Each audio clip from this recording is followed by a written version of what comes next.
خوش اخلاقی ایک ایسا عطر ہے جسے جتنا زیادہ آپ دوسروں پر نچھاور کریں گے اتنی ہی زیادہ خوشبو آپ کے وجود سے آئے گی۔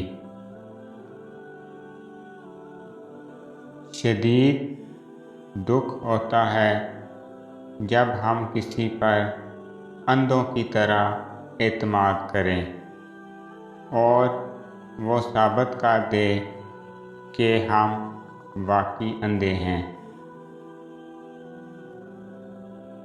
رشتہ خون کا ہو یا احساس کا، کسی کو مجبور کر کے اپنی طرف متوجہ کرنا غلط ہے۔ زندگی میں اپنے ساتھ رہنا سیکھیں۔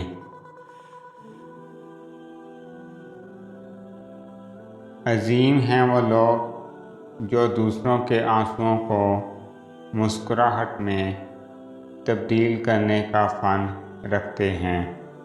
اپنا غم ہر کسی کو مت بتائیں، کیونکہ مرہم ہر گھر میں ہو نہ ہو، نمک ہر گھر میں ضرور ہوتا ہے۔ میں نے اپنی اوقات کو بہت قریب سے دیکھا ہے۔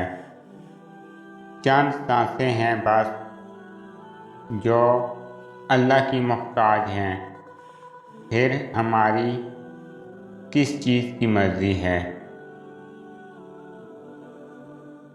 حضرت علی رضی اللہ عنہ نے فرمایا،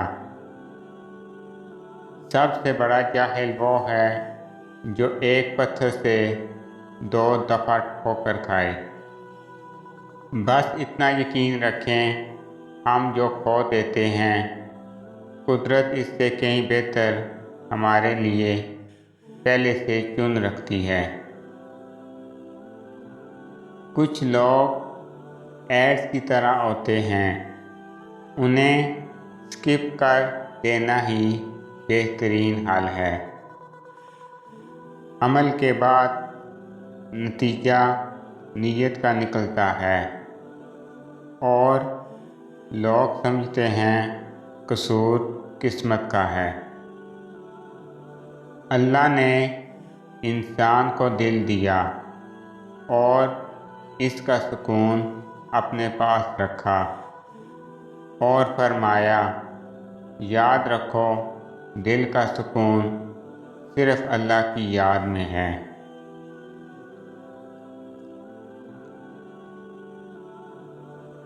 رزق اور عزت کسی کے ہاتھ میں نہیں، اللہ تعالیٰ جسے چاہے بے حساب دیتا ہے۔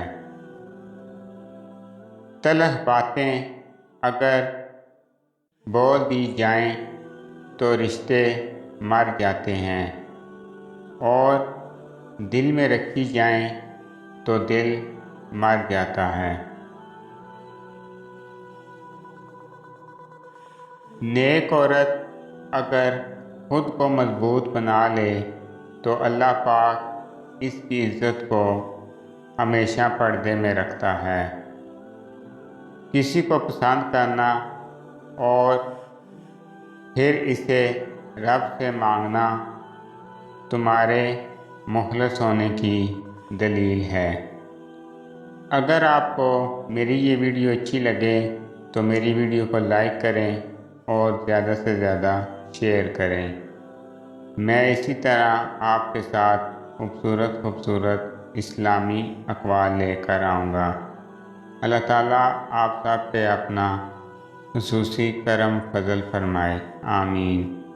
السلام علیکم ورحمۃ اللہ وبرکاتہ۔